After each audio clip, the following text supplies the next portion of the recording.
ಮತ್ತೊಂದು ಅಪ್ಡೇಟ್ ಲಭ್ಯವಾಗ್ತಾ ಇದೆ. Hassan pen drive ಪ್ರಕರಣದ ಚರ್ಚೆಗೆ ಒತ್ತಾಯ. ಸದನದಲ್ಲಿ ನಾವು ನಿಲುವಳಿಗೆ ಅವಕಾಶ ಕೋರಿದ್ದೇವೆ ಅನ್ನುವಂತಹ ವಿಚಾರ ಕೂಡ ಪ್ರಸ್ತಾಪ ಆಗಿದೆ. ಚರ್ಚೆಗೆ ನೀವು ಅವಕಾಶ ಕೊಡಬೇಕು ಅಂತ ಮನವಿ ಕೂಡ ಆಗಿದೆ. ಕಾಂಗ್ರೆಸ್ ಶಾಸಕಿ ನಯನಾ ಮೋಟಮ್ಮ ಅವರು ಆಗ್ರಹಿಸಿದ್ದಾರೆ. ಈ ವೇಳೆ ಸದನದಿಂದ ಹೊರ ನಡೆದಿದ್ದಾರೆ ಮೈತ್ರಿ ಶಾಸಕರು. ಹೆದರಿಕೊಂಡು ಎಲ್ಲರೂ ಹೋಗ್ತಿದ್ದಾರೆ ಅಂತ ಲೇವಡಿ ಕೂಡ ಮಾಡಿದ್ದಾರೆ. ನೋಡಿ, ಹಾಸನದ ಪೆನ್ ಡ್ರೈವ್ ವಿಚಾರ, ಮೂಡ ವಾಲ್ಮೀಕಿ ನಿಗಮದ ಬ್ರಹ್ಮಾಂಡ ಭ್ರಷ್ಟಾಚಾರ, ಇದೇ ವಿಚಾರಕ್ಕೆ ಸಂಬಂಧಪಟ್ಟಂತೆ ಕಲಾಪ ಹಾಳಾಗ್ಬೇಕಾ, ಸದನ ಹಾಳಾಗ್ಬೇಕಾ? ಇದೇನಾ ನಮ್ಮ ಜನಪ್ರತಿನಿಧಿಗಳಿಗಿರುವಂತಹ ಹಿತಾಸಕ್ತಿ? ಈ ಪ್ರಶ್ನೆ ಬರುತ್ತೆ. ಅಕ್ರಮ ಆಗಿದೆ, ಬ್ರಹ್ಮಾಂಡ ಭ್ರಷ್ಟಾಚಾರ, ಬಡವರ ದುಡ್ಡು ಯಾರು ತಿಂದಿದ್ದಾರೆ ಅದನ್ನ ಪ್ರಶ್ನೆ ಮಾಡಬೇಕು, ಪ್ರಶ್ನೆ ಮಾಡಲೇಬೇಕು, ಅದು ಸರಿ. ಆದ್ರೆ ಇಡೀ ದಿನದ ಕಲಾಪ ಇದಕ್ಕೆ ವ್ಯರ್ಥ ಆಗುತ್ತೆ ಅಂದ್ರೆ ಎಷ್ಟರ ಮಟ್ಟಿಗೆ ಸರಿ? ರಾಜ್ಯದ ಜನತೆ ಜ್ವಲಂತ ಸಮಸ್ಯೆಗಳನ್ನ ಫೇಸ್ ಮಾಡ್ತಿದ್ದಾರೆ. ಅತಿವೃಷ್ಟಿ ಅನಾವೃಷ್ಟಿಯಿಂದ ಬಳಲ್ತಿದ್ದಾರೆ. ಆ ಬಗ್ಗೆ ಚರ್ಚೆ ಆಗೋದು ಯಾವಾಗ ಅನ್ನೋದು ಪ್ರಶ್ನೆ. ನಾನು 69 ಅಲ್ಲಿ ಇಶ್ಯೂ ಮೂವ್ ಮಾಡಿದ್ದೀನಿ, ಅದಕ್ಕೆ ನೀವು ನನಗೆ ಅವಕಾಶ ಕೊಡಲೇಬೇಕು.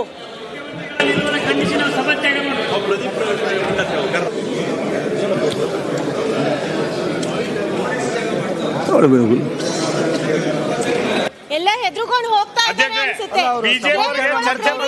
ಯಾಕಂದ್ರೆ ಹಾಸನದ ಪ್ರಕರಣ ಹೊರಗಡೆ ಬಂದ್ರೆ ಮುಖ ಇಲ್ಲ ಅಲ್ವಾ, ಅದಕ್ಕೆ ಎಲ್ಲರೂ ಹೊರಗಡೆ ಹೋಗ್ತಾ ಇದ್ದಾರೆ. ಧೈರ್ಯ ಚರ್ಚೆ ಮಾಡ್ಲಿಕ್ಕೆ ಹೇಳಿ ಸಭಾಧ್ಯಕ್ಷರೇ. ದರಡಿ ವಾಪಸ್ ತಗೋತೀವಿ ಅಂದ್ರು ಸಭಾಧ್ಯಕ್ಷರೇ. ದರಡಿ ವಾಪಸ್ ತಗೋತೀವಿ ಅಂದ್ರು. ದರಡಿ ವಾಪಸ್ ತಗೊಂಡು ಬರ್ಬೇಕು. ಇದಲ್ವಾ ಈಗ ಪ್ರಶ್ನೋತ್ತರ ವೇಳೆ ಏನ್ ನಡೆದು ಹೋಗಿದೆ?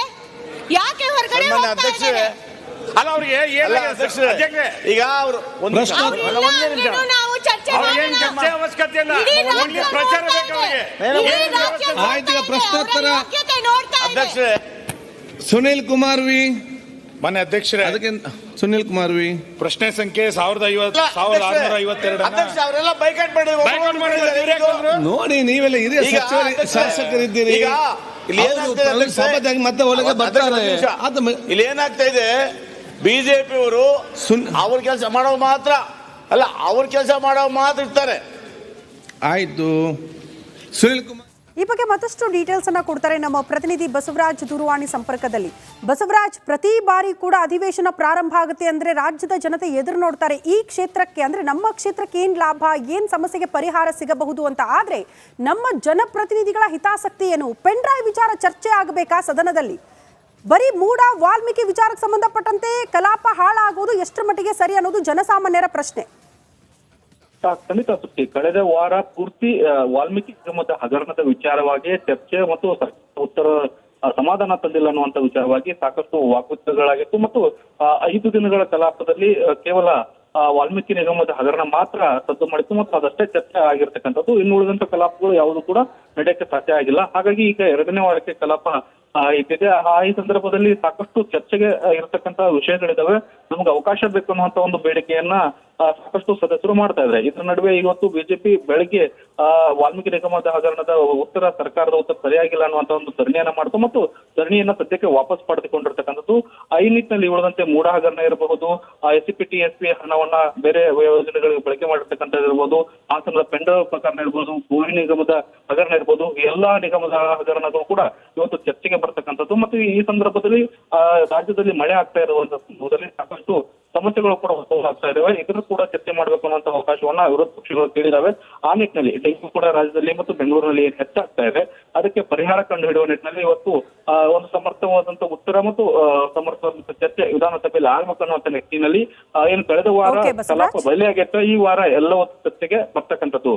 ಶ್ರುತಿ. ಓಕೆ ಬಸವರಾಜ್, ಧನ್ಯವಾದಗಳು ತಮ್ಮೆಲ್ಲ ಮಾಹಿತಿಗೆ. ಶಾಂತಿನಗರದ ಬಸ್ ಸ್ಟಾಪ್ ಎದುರುಗಡೆ ಕಾಂಟ್ರಾಕ್ಟರ್ ಮಾಡಿರುವಂತಹ ಎಡವಟ್ಟಿನ ಸ್ಟೋರಿಯನ್ನ ನಿಮ್ಮ ಮುಂದೆ ಇಡ್ತೀವಿ. ಎಡವಟ್ ಮಾಡ್ತಿದ್ದೀಯಪ್ಪ, ಸರಿ ಮಾಡುವಂತ ಪ್ರಶ್ನೆ ಮಾಡಿದ್ರೆ ಮಾಧ್ಯಮದವರಿಗೆ ಧಮಕಿ ಹಾಕ್ತಾನೆ ಈ ಅಪ್ಪ. ಶಾಂತಿನಗರದ BMTC ಡಿಪೋ ಎದುರು ಗುಂಡಿ, ನಾಡು ರಸ್ತೆಯಲ್ಲಿ ಗುಂಡಿ ಆಗದು ಬಿಟ್ಟಿದ್ದಾನೆ ಕಾಂಟ್ರಾಕ್ಟರ್. ಯಾರು ಕೆಲಸ ಕೊಟ್ಟಿದ್ದೋ ಗೊತ್ತಿಲ್ಲ. ಪ್ರಶ್ನೆ ಮಾಡಿದ ಮಾಧ್ಯಮದ ಮೇಲೆ ಕಾಂಟ್ರಾಕ್ಟರ್ ಕಿರಿಕ್. ಪ್ರಶ್ನೆ ಮಾಡಿದ್ರೆ ಧಮಕಿ ಹಾಕ್ತಾನೆ.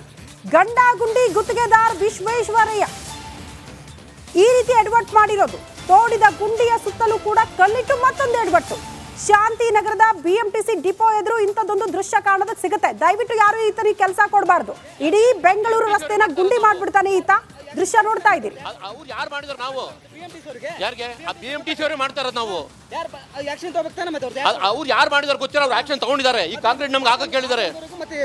ಏನು ಮಾಧ್ಯಮದವ್ರು ಅದ್ರ ಮೇಲೆ ಬಂದವ್ರು ತಪ್ಪಲ್ವ ನಿಮ್ಗೆ ಮಾಧ್ಯಮದವರು? ಹೌದು ಈಗ ಆಯ್ತಲ್ಲ ಈಗ ಆಯ್ತಲ್ಲ ಹೇಳ್ದಲ್ಲ ಆಯ್ತು ಓಕೆ ಬರ್ಲಿ ವಿಶ್ವೇಶ್ವರಯ್ಯ ಅಂತ ಯಾರಿಗೆ BMTC ಅವರೇ ಮಾಡ್ತಾ ಇರೋದು ನಾವು ಅವ್ರು ಯಾರು ಮಾಡಿದಾರೆ ಗೊತ್ತಿಲ್ಲ. ಅವ್ರು ಆಕ್ಷನ್ ತಗೊಂಡಿದ್ದಾರೆ. ಈ ಕಾಂಕ್ರೀಟ್ ನಮ್ಗೆ ಹಾಕಕ್ ಕೇಳಿದ್ದಾರೆ. ಏನು ಮಾಧ್ಯಮದವ್ರು ಅದ್ರ ಮೇಲೆ ಬಂದವ್ರು ತಪ್ಪಲ್ವ ನಿಮ್ಗೆ ಮಾಧ್ಯಮದವರು? ಹೌದು ಈಗ ಆಯ್ತಲ್ಲ ಈಗ ಆಯ್ತಲ್ಲ ಹೇಳ್ದಲ್ಲ ಆಯ್ತು ಓಕೆ ಬರ್ಲಿ ವಿಶ್ವೇಶ್ವರಯ್ಯ ಅಂತ ನಾವು ಯಾರಿಗೆ BMTC ಅವರೇ ಮಾಡ್ತಾ ಇರೋದು ನಾವು ಅವ್ರು ಯಾರು ಮಾಡಿದಾರೆ ಗೊತ್ತಿಲ್ಲ. ಅವ್ರು ಆಕ್ಷನ್ ತಗೊಂಡಿದ್ದಾರೆ. ಈ ಕಾಂಕ್ರೀಟ್ ನಮ್ಗೆ ಹಾಕಕ್ ಕೇಳಿದ್ದಾರೆ. ಎಸ್ನ ಈಗ ಶಾಂತಿನಗರದ BMTC ಬಸ್ ಡಿಪೋ ಮುಂದೆ ಇದ್ದೇನೆ. ಈ ಒಂದು ಭಾಗದಲ್ಲಿ ನೋಡ್ತಿರ್ಬೋದು BMTCಯ ಕಾಂಟ್ರಾಕ್ಟರ್ ವಿಶ್ವೇಶ್ವರಯ್ಯ ಅವರು ಈಗ ಗುಂಡಿಯನ್ನು ಅಗಿದುಗೆ ಮುಚ್ಚುವ ಕೆಲಸ ಮಾಡ್ತಿದ್ದಾರೆ. ನಾವು ಯಾಕೆ ತೋಡಿದ್ರೆ ಅಂತ ಕೇಳಿದ್ರೆ ಮಾಧ್ಯಮದವರ ಮೇಲೆ ದರ್ಪ ತೋರಕ್ಕೆ ಬರ್ತಿದ್ದಾರೆ. ಒಂದು ಕಡೆ ಯಾರೋ ತೋಡಿದ ಮುಚ್ಚು ಅಂತ ಹೇಳ್ತಾರೆ, ಮತ್ತೊಂದು ಕಡೆಯಲ್ಲ ನಮ್ಮ MD ಹೇಳಿದ್ದಾರೆ ಅಂತ ಹೇಳ್ತಿದ್ದಾರೆ. ಯಾಕೆ ತೋಡಿದ್ದಾರೆ? ನಡು ರಸ್ತೆ ಪಕ್ಕದಲ್ಲೇ ವೈಟ್ ಟ್ಯಾಪಿಂಗ್ ಆಗಿದೆ, ಸಾಕಷ್ಟು ಗುಂಡಿಗಳು ಬಿದ್ದಿದ್ದಾವೆ, ಸಾಕಷ್ಟು ವಾಹನಗಳು ಸಂಚಾರ ಆಗುತ್ತೆ ಈ ಒಂದು ಭಾಗದಲ್ಲಿ. ಆದರೆ ಈಗ BMTC ಅವರು ಕಾಂಟ್ರಾಕ್ಟರು ಏಕಾಏಕಿ ಗುಂಡಿ ತೋಡಿದ್ದಾರೆ. ಯಾಕೆ ತೋಡಿದ್ದಾರೆ ಅಂದರೆ ಅವ್ರಿಗೆ ಪ್ರಶ್ನೆ ಇಲ್ಲ. ಕೇಳಿದರೆ ಮಾಧ್ಯಮದವರ ಮೇಲೆ ಅವಾಜ್ ಹಾಕಿ ಬರ್ತಾರೆ, ದರ್ಪ ಮೆರೆಯಕ್ಕೆ ಬರ್ತಾರೆ. ಸಂಬಂಧಪಟ್ಟ ಅಧಿಕಾರಿಗಳು ಎಚ್ಚೆತ್ತುಕೊಳ್ಬೇಕಾಗತ್ತೆ. ಅಲ್ಲಿದ್ದಾರೆ ನೋಡಿ ಅವರೇ ಕಾಂಟ್ರಾಕ್ಟರ್ ವಿಶ್ವೇಶ್ವರಯ್ಯ ಅಂತವರು. ಅವರೇ ಮಾಧ್ಯಮದವರ ಮೇಲೆ ದರ್ಪ ತೋರ್ತಾರೆ. ಯಾಕೆ ತೋಡಿದೆ ಅಂದರೆ ಸ್ಪಷ್ಟವಾದ ಉತ್ತರ ಇಲ್ಲ. ಮಾನ್ಯ ಸಚಿವರು ಗಮನಿಸಬೇಕು. ನಿಮ್ಮ ಅಧಿಕಾರಿಗಳು ನಿಮ್ಮ ಕಾಂಟ್ರಾಕ್ಟರ್ಗಳು ಯಾವ ರೀತಿ ಆ ಉತ್ತರ ನೀಡ್ತಾರೆ, ಮಾಧ್ಯಮದವ್ರಿಗೆ ಪ್ರಶ್ನೆ ಕೇಳಿದರೆ ಅವಾಜ್ ಹಾಕಿ ಬರ್ತಾರೆ, ಏರ್ಧ್ವನಿಯಿಂದ ಮಾತಾಡ್ತಾರೆ. ಇದೀಗ ಯಾವುದೇ ಮುನ್ನೆಚ್ಚರಿಕೆ ಕ್ರಮ ಇಲ್ಲ. ಈಗ ಗುಂಡಿ ಮುಚ್ತಾ ಇದ್ದಾರೆ, ಯಾವುದೇ ಮುನ್ನೆಚ್ಚರಿಕೆ ಕ್ರಮ ಇಟ್ಟಿಲ್ಲ. ಆದರೂ ನಮಗೆ ಪ್ರಶ್ನೆ ಮಾಡ್ತೀವಿ, ನಾವು ಮುನ್ನೆಚ್ಚರಿಕೆ ಕ್ರಮ ಇಡಬೇಕಿತ್ತು, ಯಾಕೆ ಇಟ್ಟಿಲ್ಲ ನೀವು? ಯಾಕಂದ್ರೆ ನೋಡ್ತಿರ್ಬೋದು ಎಷ್ಟು ವಾಹನಗಳ ಸಂಚಾರ ಆಗುತ್ತೆ ಈ ಒಂದು ಭಾಗದಲ್ಲಿ. ಯಾಕೆ ನೀವು ಮುನ್ನೆಚ್ಚರಿಕೆ ಕ್ರಮ ಇಟ್ಟಿಲ್ಲ? ಏನಾದರೂ ಸ್ಪೀಡಾಗಿ ಬಂದು ಇಲ್ಲಿ ಆ ಗುಂಡಿ ಒಳಗೆ ಇದ್ರೊಳಗೆ ಗುಂಡಿ ಒಳಗೆ ಬಿದ್ದರೆ ಏನೋ ಅನಾಹುತ ಆಗ್ಬೋದು. ಹೀಗಾಗಿ ಸಂಬಂಧಪಟ್ಟ ಅಧಿಕಾರಿಗಳು ಎಚ್ಚೆತ್ತುಕೊಳ್ಬೇಕು. ಯಾರು ಈ ಕಾಂಟ್ರಾಕ್ಟ್ ಇದ್ದಾರಲ್ಲ ಅವ್ರ ವಿರುದ್ಧ ಶಿಸ್ತು ಕ್ರಮಕ್ಕೆ ಮುಂದಾಗಬೇಕಾಗಿದೆ. ಕ್ಯಾಮ್ರಾ ಪರ್ಸನ್ ಕಿರಣ್ ಜೊತೆ ವೀರೇಶ್, ರಿಪಬ್ಲಿಕ್ ಕನ್ನಡ, ಬೆಂಗಳೂರು. ಎಲ್ಲ ನಾವು ಥಿಯೇಟ್ರಿಗೆ ಹೋದ್ರೆ ಸಿನಿಮಾ ಪ್ರಾರಂಭಕ್ಕೂ ಮುನ್ನ ರಾಷ್ಟ್ರಗೀತೆ ಹಾಕ್ತಾರೆ, ಎಲ್ಲರೂ ಎದ್ದು ನಿಂತು ಗೌರವ ತೋರಿಸ್ತಾರೆ. ಆದ್ರೆ ಇಲ್ಲಿ ನೋಡಿ, ಚಿತ್ರಮಂದಿರದ ಒಳಗಡೆ ರಾಷ್ಟ್ರಗೀತೆಯ ಸಂದರ್ಭದಲ್ಲಿ ಕೆಲವರು ಅಗೌರವ ತೋರಿಸಿದ್ರು. ಅದು ಕೂಡ ಒಂದು ಫ್ಯಾಮಿಲಿ ಅಗೌರವ ತೋರಿಸಿದ್ರು ಅನ್ನೋ ಕಾರಣಕ್ಕೆ ಗಲಾಟೆ. ಚಿತ್ರಮಂದಿರದ ಒಳಗಡೆ ಪ್ರೇಕ್ಷಕರ ಕುಟುಂಬಗಳಿಂದ ಗಲಾಟೆಯಾಗಿದೆ. 2 ಕುಟುಂಬ. ಮೈಸೂರಿನ GRC ಚಿತ್ರಮಂದಿರದಲ್ಲಿ ಆಗಿರುವ ಘಟನೆ ಇದು. Bad news. ಚಿತ್ರ ಪ್ರದರ್ಶನದ ವೇಳೆ ಗಲಾಟೆ ಆಗ್ಬಿಟ್ಟಿದೆ. ಚಿತ್ರ ಪ್ರಾರಂಭದಲ್ಲೇ ರಾಷ್ಟ್ರಗೀತೆ ಹಾಡಿನ ವೇಳೆ ಅಗೌರವ ತೋರಿಸಿದ್ದಾರೆ. ಎದ್ದು ನಿಂತಿಲ್ಲ ಅನ್ನೋ ಕಾರಣಕ್ಕೆ.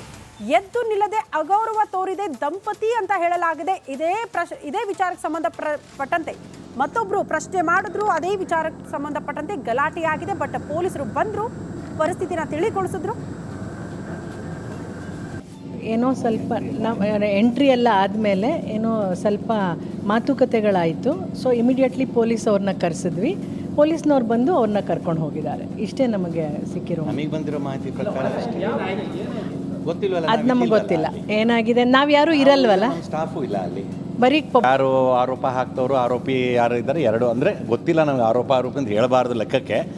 ಏನು ಕನ್ಫ್ಯೂಷನ್ ಕ್ರಿಯೇಟ್ ಯಾವ ಕಡೆಯಿಂದ ಆಯಿತು, 2 ಪಾರ್ಟಿನೂ ಕರ್ಕೊಂಡು ಹೋಗಿದ್ದಾರೆ ಅಷ್ಟೇ.